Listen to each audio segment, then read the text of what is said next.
விஜயுடன் த்ரிஷா சென்றது தனிப்பட்ட விவகாரம், சட்டப்படி நடவடிக்கை உறுதி.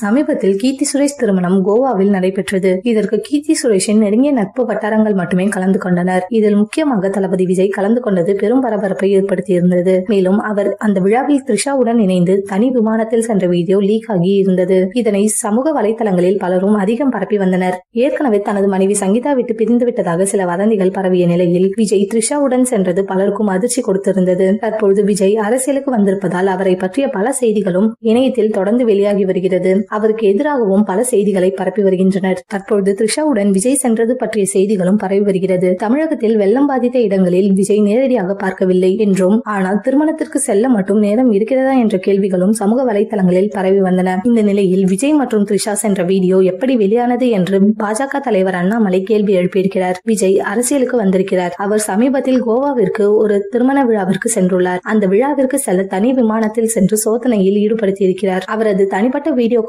புகைப்படமும் எப்படி வெளியானது? அவர் யாருடன் வேண்டுமானாலும் பயணம் செய்யலாம், அது அவருடைய விருப்பம். இந்த புகைப்படங்களை வெளியிட்டது யார் என்பது பற்றி போக்குவரத்து அமைச்சருக்கு கடிதம் எழுதியிருக்கிறோம். இது போல செய்வதற்கு சட்டப்படியான நடவடிக்கைகள் எடுக்க வேண்டும். யார் வேண்டும் என்றாலும் எங்கேயும் போறாங்க, தனியா போறாங்க, திருமணத்திற்கு போறாங்க, அவங்க ஒரு பயணி மட்டும்தான். அவர்கள் வீடியோவை வெளியிடுவது பற்றி ஆய்வு செய்ய வேண்டும். இதனால் விமான போக்குவரத்து துறை அமைச்சருக்கு கடிதம் எழுதியிருக்கிறோம் என்று கூறியிருக்கிறார் பாஜக தலைவர் அண்ணாமலை.